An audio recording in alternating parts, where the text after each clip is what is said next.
Development Businesses of the Year.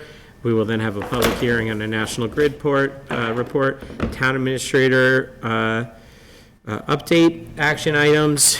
They will then go to old business, new business, correspondence, approval of minutes, citizens forum, and then we will adjourn. So with that, please stand for the Pledge of Allegiance. I pledge allegiance to the flag of the United States of America and to the republic for which it stands, one nation, under God, indivisible, with liberty and justice for all.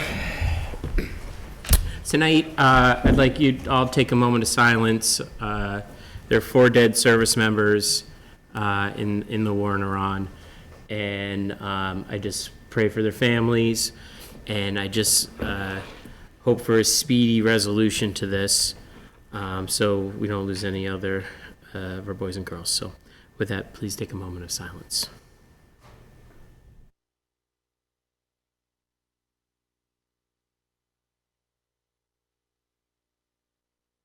Thank you. All right, public service announcements. Chase? I have none, thank you. Are you down? No. I have one. What are you doing on March 12th at 6:30 p.m.? I know the answer to the question. You will be at the meet and greet with the candidates at the Senior Center. Again, that's Thursday, March 12th at 6:30. There's an event at the Senior Center with all the for all the open positions in town in the coming election on April 13th. So please attend and pay attention and make sure you all vote. So with that, we're going to go to you, Terry. Come on down.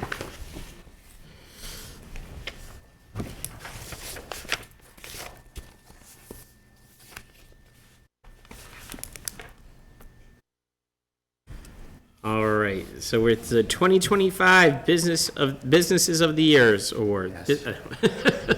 Go ahead. Is it okay to stand here and talk? Preferably near the mic, just so we're caught. We're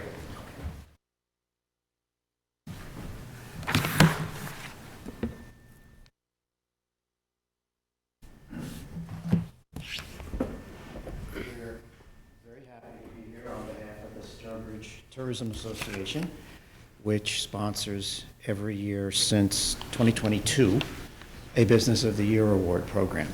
There had been a program before 2022, but then COVID sort of bifurcated things, and we've resumed it. And it's become very popular. It becomes more popular every year that we have it. This year, we received over 1,200 votes, which is just 40-50% more than the year before, which I think was 800 votes. And this year, on a humorous level, we invoked a one email, one vote rule, and we still got 1,200 votes. We got about 400 or 500 votes for each category, which I thought was very impressive. So it showed what that award program is that it gathers a lot of public attention, a lot of community interest.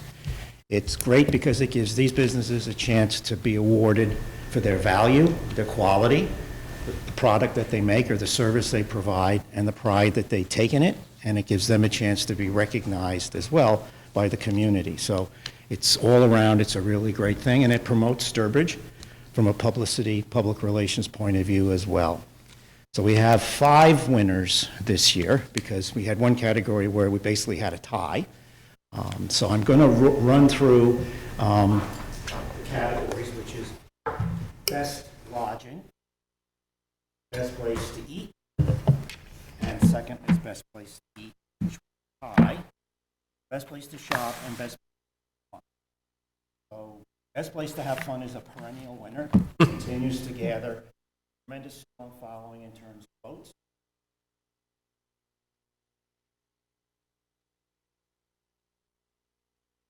For residents and children.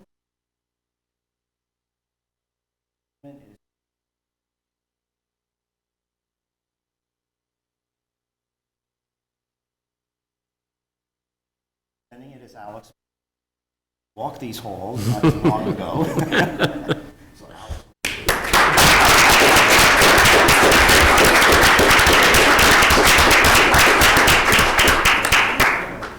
Just thank you. This is such an honor, and I'm very excited to accept this. Thank you. Well, if Old Sturbridge Village takes any more of our employees, then they're going to be stricken from the award system.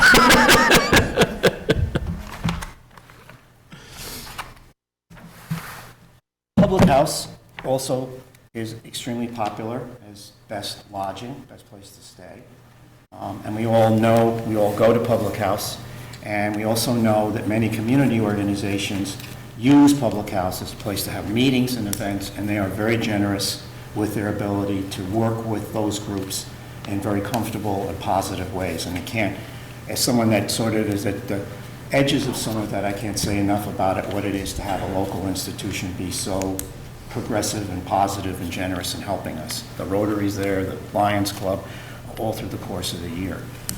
So once again, they continue to become a very popular inn and place, and also received the 400 or 500 votes for each category. I don't know if we have a representative here this evening, but we will make sure we get them their award, and I do want to say the nice things about them because they really do provide a tremendous service to the community in many quiet ways.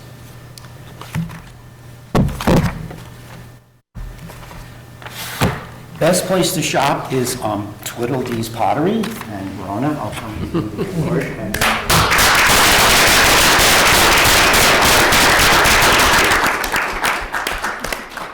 As Rona knows, Tweedledee's is a new business and has a lovely location on Route 20. And Rona also was generous enough to be the creator of the acorns for the Acorn Longevity Project. Which we're still trying to find those acorns. I just want you to know. I try so hard. I really want one.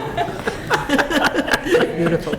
And as Rona knows, we've been through 2 production rounds because we've had 2 successful acorn events. And there's a 3rd one on the horizon coming. In the spring. For the spring. And so we want to thank her for her participation.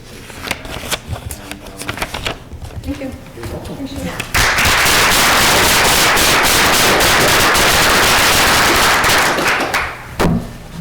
The next category is best place to eat, and we have 2 winners because they were basically tied, which was an interesting result, but nevertheless speaks to both of their popularity. Sturbridge Coffee House won best place to eat, as I mentioned, and we're very happy to present this to Pia. Thank you so much. And we are very appreciative of her taking not just the Sturbridge Coffee House, but Bold Place is now also a second business in Sturbridge that's serving quality food and helping us be the tourism mecca that we are and draws lots of foot traffic. I mentioned that you have other plans to expand, which is extremely positive as well. So it's all to the good, and we're happy you're here. I don't know if you want to say anything or no? Okay.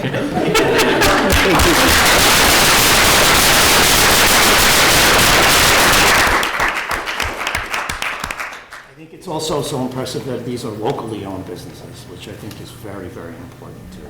And the other winner for Best Place to Eat is BT Smokehouse.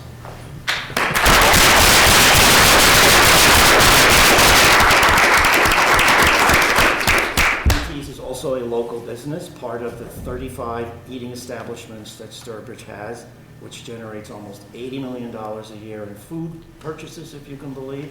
It's quite a little dynamo, and as we all know, my favorite game is when I pass the parking lot. There's always a tremendous following. I know when I go to Northampton, I'm always told, oh, Sturbridge, that's where BT Smokehouse is. My doctor does that. I mean, it's pretty impressive that you have that kind of a loyal customer base, and it's a testament to him and the award of popularity. Thank you as well, and you're welcome to say anything if you'd like. Well, along with what you just said, it's really awesome to be honored by the town of Sturbridge because we do see so many people from out of state and around the state. To be honored by people here in Sturbridge means that we're hitting our base, and they're who we rely on when it's slow like this, this month and last month. So. Great.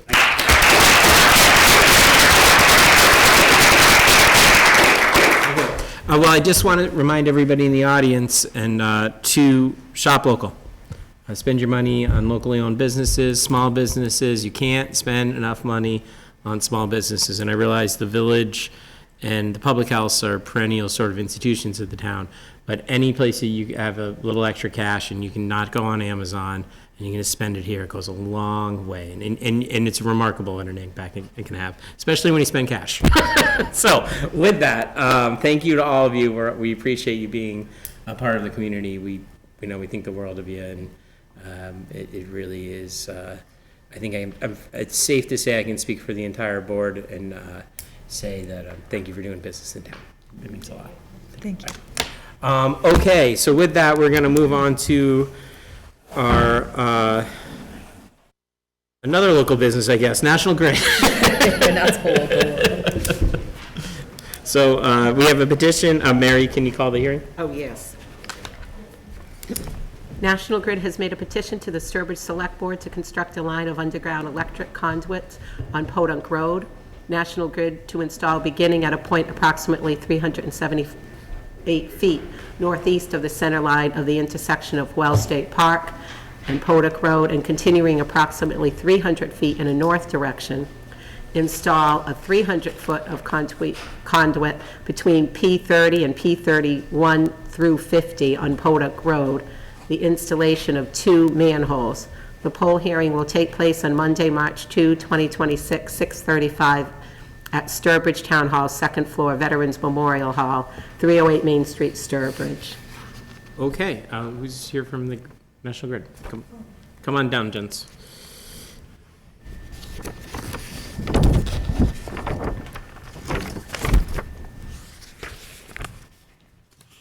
You can take a seat. Yeah, if it's more comfortable, take a seat. You don't have to stand. All right, so what's going on? You want to go? Yeah, you want to take it away? Yeah. So this is part of the project for the solar site at the end of, I believe, North Stourbridge Road. This is part of that whole reconductor that's currently happening and all the new pole installations that are there. This specific section is for just the short section underneath a transmission crossing that we already have there. We were planning on keeping that section overhead, but due to clearance issues between our distribution line and our transmission line, the most cost-effective option for us is to go underground, which is what this small bit of the project is for. Okay, thank you for that. So just kind of stepping back macro on the project, where are we with all the improvements and on that part of town? So the crews have been, I know for a fact that they've set poles on Podunk, on North Stourbridge. They've actually worked around this section for the overhead section of this line. They have not strung up wire yet, but they've been building out the pole tops to be able to do that. So this is kind of a key part of the process right here to get this underground infrastructure in so that they can run wire and pull wire through the underground system. Okay. Robin, any issues on the project generally or about this specifically that we need to discuss? No, it's moving along. I guess Conservation has signed off on this as well as planning. So internally, all departments are okay. We have continued to work with Grid and their tree people on some of the tree concerns that we've had out there. And right now, there are still some concerns that neighbors are having, but we're working with them one-on-one and trying to ensure that we can work as well as we can around some of the tree issues and making sure notification is the highest priority if trees are coming down, and if it's private property, they've agreed to it, and all of those factors. All right, questions from the board? So I'm assuming this will be spring work when it's Most likely, warmer out. yes. Yeah. June. Yeah. Well, it is March, so. It doesn't feel like it. Might be summer work. But the, okay, well, this is a public hearing. Any comments from the public? Okay. All right, do we have a motion to close the public hearing? So moved. Second. All those in favor? Great. Do we have a motion on the merits themselves? I'll make a motion to approve the petition by National Grid for the work on Podunk Road. Yeah, I think we probably should, to install 300 feet of conduit between P30 and P3150 on Podunk Road, and installation of 2 manholes. With that modification, does it work for you, Chase? It does. All right, do we have a second? Second. All right, all those in favor? Great, thank you. Good luck, guys. All right, thanks, guys. Bless. Yep. Thank you very much. Please just keep working with us on our tree concerns. And I will say, Dominicus, our government relations person, has been wonderful. Yeah. So she's been very good. I just want to give a shout out. We had Booba, and then we had a gap, and now we have her, and she's been very good, so thank you. Glad to hear it, thanks. Good to hear it. Well, on that end, Robin, to your update. Just want to brief the board. I have been attending as the administrative representative, the regional dispatch meetings as we start to move forward in that process. While we likely will not go over to regional for about a year, as this goes from a town-run project to a true central regional project, it goes through administrative changes and shifts, and we want to be actively involved in that. So I do attend the monthly meeting, myself along with the other town administrators of the incoming group. They have voted to sort of give us voice on anything that will impact future expenses, and so day-to-day operations, they vote on future operations. So I did ask, they were talking about negotiating a current contract, they were going to keep it to the current group, and I asked if we could have voice on that, because whatever goes into this current contract, you know, if you give away a lot now, when we come on board, it's that much more. So I was selected to sit as the labor representative for the incoming towns on the current contract negotiations. So I wanted to brief you all on that. It looks like it will now be in Charlton. The Auburn facility did not go through, so I'm sort of actually happy, because the Charlton facility is a lot closer for any of our dispatchers who we had hired that planned on working in Sturbridge. Charlton actually brings it a lot closer. This particular property owner is working very well with the group, and all looks good. So they'll be officially putting in for that grant with the state to lock up the bonding and whatnot. And what was the cost on that particular project again? Was it, I know we talked about it. Oh, the And I'm gonna building, put you on the yeah, spot the here. building was a several million-dollar renovation Yeah. and purchase. Is it less money in Charlton? I think I don't know if it's less. It will be fully funded through the state grant, though, whatever it is. That will not have a burden on us. The real issue for us is looking at our call volumes compared to other call volumes, and how they're going to ratio how they're going to determine the ratio of cost.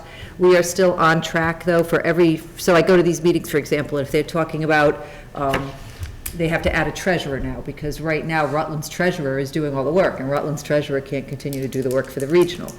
So they're adding that, and my first question was that included in the calculations when we looked at our savings number? And the answer was yes, that was all part of the build-out, was the staffing model. So at this point, we are on track. How many, I'm sorry, I don't want to interrupt, go ahead. We're still on track to save the money from, that all of the infrastructure, that $5 or $6 million project we were going to have to do, is going to be on hold, and they're going to put some interim things in place for us to secure us until that point. How many towns are in at this point? So right now, it's the 5 original plus 6 more, 11, and they're looking to max out around 12, I believe. But I'm pleased that we immediately were brought on officially with voting rights and voice. And one of our projects is still going to be a priority, right? Yes, One of our safety yes, issues. that is still a priority. Okay. So is it going, obviously these things aren't static over a number of years, but so is it more or less within our expectations and sort of the representations kind of made to us? I believe so. I think I'm very hopeful that a year from now, I'll be sitting here saying to you, hey, we're just about to join, and I'm hopeful that in FY '28's budget, we will start to be able to cut back on any of our equipment purchases and whatnot. We might have some overlap in July, August, September of those years, because we all know how projects go in building renovations. But I'm very, very hopeful that within FY '28, as we hoped, we will be shifting over, and then we will start seeing a significant cost savings. And it won't actually start having any increased cost to us for about 13 years. And that doesn't take into account the full $5 million capital saved on top of it. So it's still working forward. I mean, I think it's important to keep eyes on it very closely as it goes forward. I am happy that the voices of the 6 towns going in are all very strong. My counterpart in Spencer, our former TA, is there, and he's got a strong voice. And so I think we have myself, we have Auburn represented, Charlton, I believe. So we have some some strong, Sutton is the other one who added in that had not been on the original list. And they have a very, very strong town manager there, a younger gentleman who's pretty strong too. So we are all adamant, and as are they, that, because don't forget, they're still paying. So their concern is, we're paying, why do we have vote? And our concern is, well, whatever you spend, we're going to own eventually. So each side is working together, but sort of holding the stake of, okay, where are the incoming? It's a really interesting and difficult move to go from something that one town was controlling to we all equally control. Sure. So, Okay, anything else from the board on that? just another quick, I want to thank Burgess. I went over for Reading Across America Day today, and I was in Ms. Howe's class, third grade, and I had a wonderful time, and it's always a pleasure, and they are talking about civics and local government in class, and when I walked in, they were looking up what a town administrator was. I said, well, I doubt most of you have a dream to do that, but you never know. What did you read to them? I read a book that was actually written by a friend of my husband's about a little cat that wanted to be a faster runner, you might like this, than the racehorses at a racetrack. And she lived out her dreams, and she trained hard, and she beat the horses and made it to the finish line first, despite the horses laughing at her and telling her she couldn't do it. But it's actually based on a true story of a cat who hooked up with a marathon runner who used to go out every day, and the cat started following him every day. And he eventually adopted her, and her name is Roadrunner. And so I showed the kids the picture of the real cat, and the runner, the marathon runner, wrote the book. And he was a racehorse enthusiast. So, yeah, it was kind of I can't fun. believe a cat could keep, that's He amazing. did, right, in the story, but the cat kept up with the marathon runner. Yeah, like, that's what I wait, mean. yeah, I couldn't We'll have to commission a report to figure out whether or not it's possible. Roadrunner the cat is officially, he's got his own Facebook page and everything. That's funny. All right, great. Thanks for that, Robin. Thanks for going over there. That's a pleasure. Okay, so then we're moving to action item A, which is consideration and possible action on the signing of a professional services agreement with Finance Director Barbara Perry. This is just a formal public acknowledgement of the vote that you all took an executive session for this contract. Okay. Yeah, so it's just extending. Yep, putting it into public forum. Do you want any highlights for the record? Just for the record, it involves a seniority step adjustment, basically similar to what we did in the fire department contracts, that after 32, because she has been a 32-year employee, we are rewarding that with or acknowledging that, I should say, with an adjustment. It also does include a stipend for a good portion of the HR work that gets done there. We don't have an assistant town administrator or an HR department, which most towns usually have either one or the other. She does do a large amount of work on that. And it mirrors in many ways how we do, the few other contracts that we do have acknowledgements of stipends for work that's sort of a little bit outside of the scope, and then some parity on buyout in retirement. But again, I want to thank Barbara publicly for 32 years and really a commitment to stay a little bit longer with us. And I think that that's critical. Stability is so important, particularly when there hasn't been a lot of stability in my chair. The critical nature of the stability in the finance department is what helps hold the town together. I will tell you, the question has been asked. This is not necessarily a contract for anybody in the future. This does not imply that department heads will have contracts. I don't even have a contract. I have a letter of employment with you all. So it's not to set a precedent. It's really about retaining and acknowledging a 32-year-old employee and making an effort on that front. We don't know what the future of that will hold. One thing that it does include is a succession plan. As I think the chair and I had actually discussed way back, the importance of having some type, and Barbara working to create some type of succession plan. And we will review, as she comes closer to retirement down the road, whether or not we keep one position like that, whether or not we create an HR in a sort of a lower level finance position. I think we are going to have to take a hard look at what the needs are as society has changed, and HR needs have actually grown tremendously over the past several years. Really, since the establishment of her position, the whole dynamic has changed on just a nationwide status. Sure.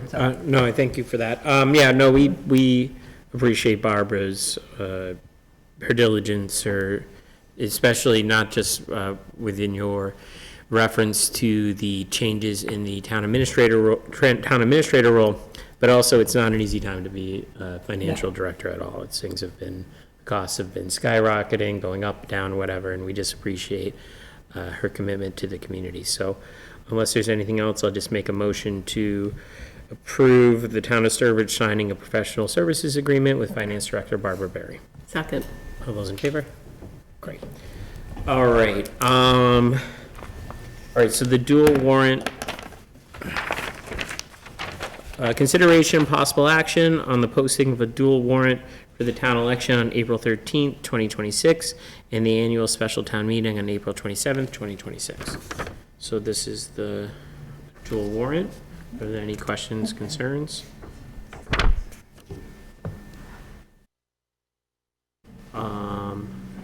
Okay, with that, I'm going to make a motion to approve the posting of the dual warrant. Do we have a second? Second. All right, all those in favor? Great. I think that's what they were all here for, Lynn. Wow, exciting stuff. All I know right. people wait around for that stuff. All right, so we're going to the consideration and possible action on approval of hazard mitigation plan with a completion date of August 31st, 2026, in an amount not to exceed $20,000. This is our work with CMRPC. Okay. In standard, we do this annually. We have them here tonight representing, but more than anything, just to bring a copy of the contract for signature. Okay. This is an annual. Yeah, it's a thing, it's a, each year. Any questions from the board? Do we have a motion? Make a motion to approve the, Contract.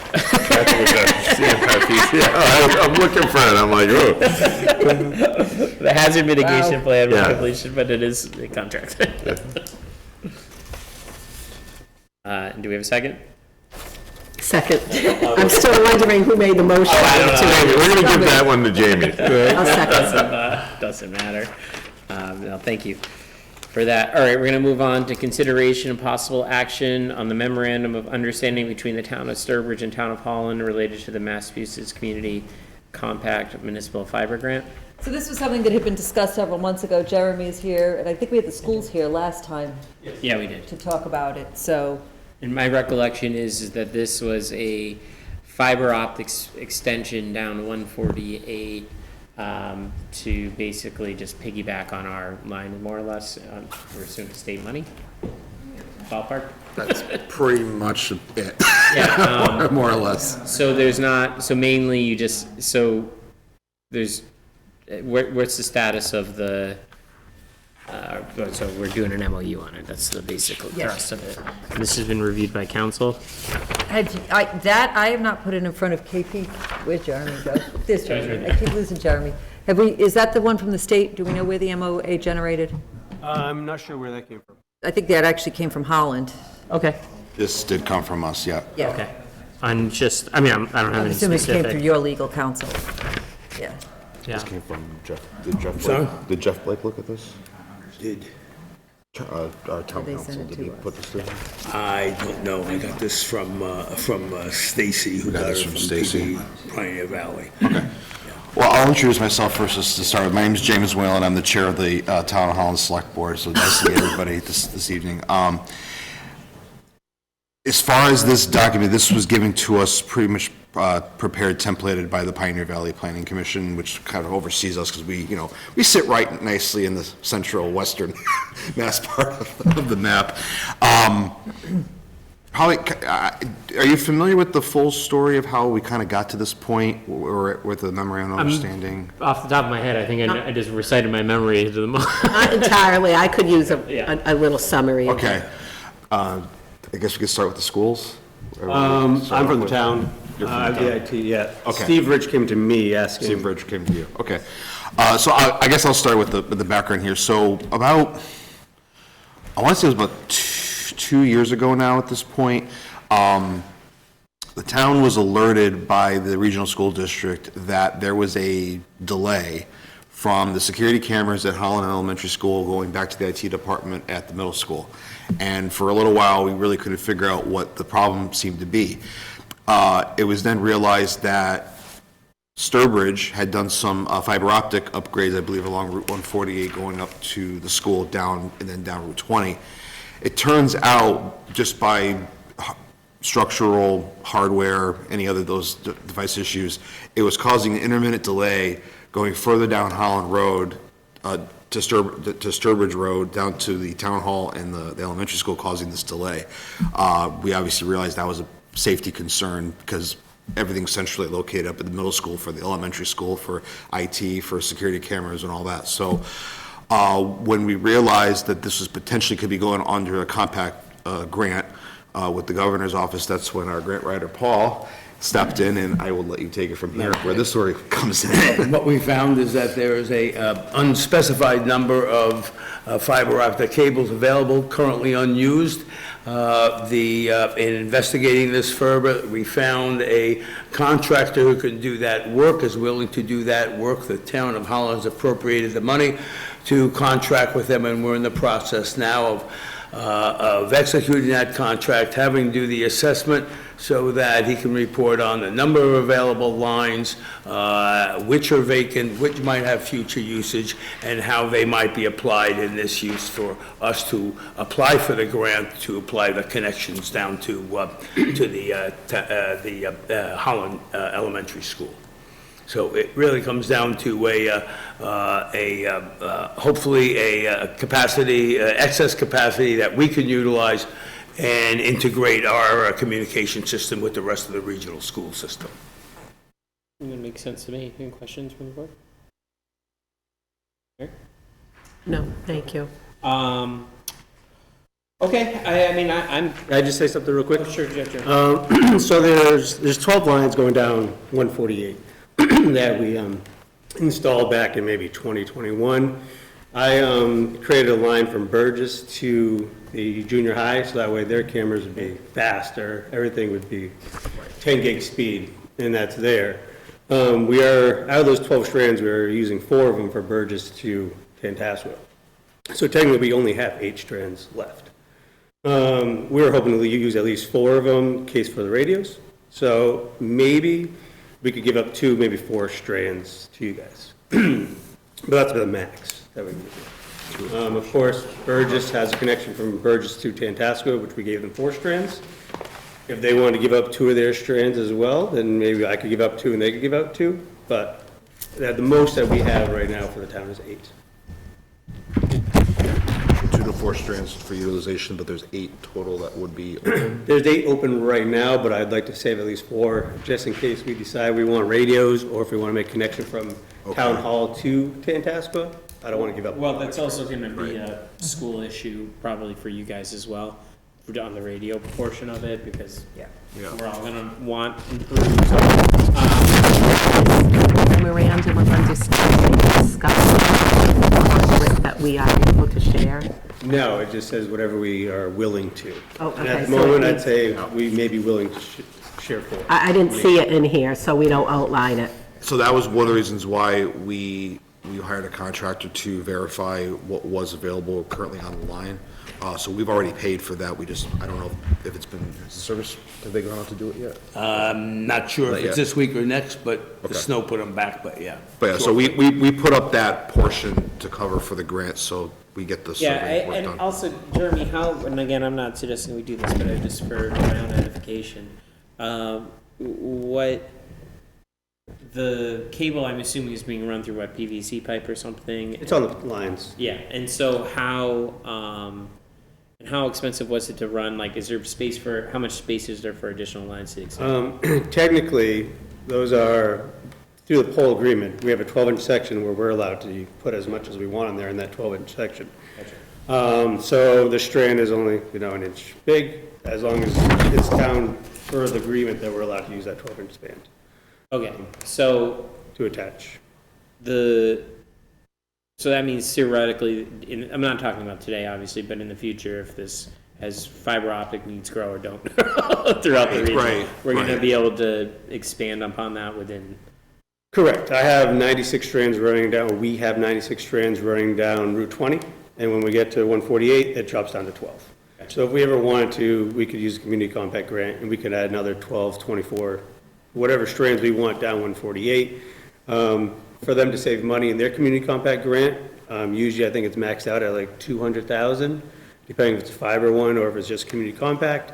Whether you're matching or not, you're saving a lot of money by not having to run down 148, because that's 5 miles just going down Oh, no, 148. it definitely, well, and it's a regional school district, so all of this seems like it makes sense to me. As long as the capacity is there, and I think that was the concern, Jerry. We mentioned completely last understand meeting. that this is like a partnership thing, because when we realized it was, at first like, okay, maybe this is the way to solve the problem, but when we realized that where the interconnect was and where that was coming from, we completely understand that this would be a very long-term partnership, and if there's something that we have to consider later together, then, yeah, we have to accommodate for that. Yeah, no,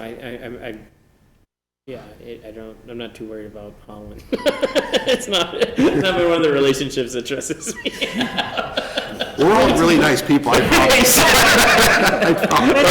I know enough people from Holland, don't go too far. When will you know whether you were awarded the grant? That's a question. I'm sorry, please, again? When will you know whether you've been awarded the grant? Hopefully about 10 days Oh, latest. very soon. Yeah, so it's be done soon. Okay. The deadline for the grant is the 8th of April, so we don't have a great deal of time to put all this together. Okay. Is that fine? All right, anything else from the board?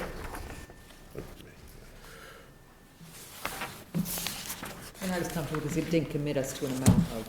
Yeah. That's what I was wondering, no, That's why I was it leaves it concerned about the MOA, open-ended. because it really wasn't. And for those watching, there's no financial liability on the town of Sturbridge, anybody Yeah. watching on. No, it's quite Yeah. straightforward, so. All right, I'm comfortable with it if everybody else is. Yeah. All right, do we have a motion? Make a motion to approve the understanding between the town of Sturbridge and the town of Holland related to the Massachusetts Community Compact Municipal Fiber Grant. Do we have a second? Second. All those in favor? Great, thanks for coming in, guys. Thank you Thank so you. much, I Thank you very appreciate it. I'll sign your copy. Yeah, I think that's almost whatever you want to do. Yeah. Okay, we're moving on to town meeting warrants. So tonight you have copies of the ATM and the STM. I believe now we have all articles that are gonna go on there. Some are still in placeholder form, like the water and sewer budgets have not been updated. I believe almost all of the other articles are accurate as far as their numbers. A couple of summary boxes need to be tweaked. But the main point tonight is just close it, so we're done adding warrant items. Yeah. We're adding articles. Just for a standpoint of schedule, I will be presenting the budget to you on March 16th. At that point, you will also vote these articles. However, I will have all the final information to you well ahead of that. You also, this year, will have the finance books ahead of my budget presentation night, just because time frame is so tight. So if you have questions coming into budget presentation night, the 16th. When is the warrant itself gonna be I finally? I think once I have water sewer numbers, so I'm thinking finalized by the end of this week, it should be finalized. Okay. So it's So just a we're matter gonna- of closing each warrant. It's a matter of closing each warrant, but there will be no No votes. recommendations Nope. until March 16th. March 16th, when we do the budget presentation, and then after that, if it's It goes actually to ends up, FinCom. if something gets removed, it'll be removed, but we're just basically doing it tonight because Yep. nothing gets added. Yep. All right. Does that make sense to everybody else? That sounds, yeah. All right, so you just need a motion to open. Motion to close close 'cause they're open, the yeah. ATM and close the STM. Okay, I make a motion to close the annual town meeting warrant articles. Do we have a second? Second. All those in favor? Great. I'm gonna make the same motion to close the special town meeting warrant. All those in favor? Second, and Oh, yeah, sorry. Tired. All right, great. All right, then, consideration possible action to accept a donation of $650 for the Sturbridge 250th anniversary celebration from Veolia North America. Any questions? it's very generous. Yeah. Very generous, yeah. I think it's gonna buy, I think it's being used toward hot dogs and hamburgers for one of the events, either after the parade or on the Kids' Day on the 17th. Great. Well, I'll make a motion to accept that with our thanks. Yes. Do we have a second? Second. All those in favor? Great, and please send our letter thanking them. We will? Okay, and then we are on to old business. Chase. No, thank you. Old business. Mary Lou. Mary. Mary Dowling, sorry. Okay, no, I'm good. I have none. New business, Mary Dowling. No. Jace? Okay. If I could just jump in, sort of new Sure. business. Just so you are all aware, I have been summoned to possibly do jury duty for district court in Rhode Island. Oh, fun. It's 2 weeks, so I will know March 6th. I looked at the trial calendar, they don't have anything listed for jury trial for that span from the 9th through the 20th, but I will be doing FinCom remotely at night. I'll be here for the 16th, obviously, to present my budget. Well, if you need me to see you in that district court, I can do Yeah, it. I don't want to see a district, I don't want to see a lawyer in a district court, is the last thing I want. But somebody said, well, can't you get out of it? And I'm like, listen, if everybody who works gets out of jury duty, who's like 12 of my peers if I ever get in trouble? So we'll do our civic duty, but if I am a little bit sort of in and around from the 9th through the 20th, it's for jury duty. Well, thanks, and just let us know if you do get some. I will, I Alright, will. great. All right, and then correspondence. I don't think we had any, did we? No correspondence. And then I have minutes from the February 17th, 2026 meeting. Any edits to the meeting minutes? Do we have No. a motion to approve them as written? So moved. Second. All those in favor? Great. I'm sorry, I do have one bit of old business. Oh, sure, go ahead. Did the St. Anne's Parish request, I know our chair indicated that we'd have another meeting, public meeting with them. Yeah, I can update that. They reached out and sent us some information. I said, well, we should probably have our council look at it because it Okay. deals with the easement. So just whatever the high level on it is. So I'm going to send KP a copy of the original lease, the information Mr. Mimalt sent over, and let legal counsel help us sort some of this out. Okay. Yeah, because it just seems like it's fairly archaic and we just want to know what the floor or the ceiling of our rights or obligations are. Did you let them know that we're? Yes. Okay. Okay, and then we did minutes. Citizens forum, anybody? Gents? He's here for you to sign, so the Okay. CFRPC is here for you to sign. Great, and then, all right, do we have a motion to adjourn? Motion to adjourn. Second. All those in favor? Thank you, everyone.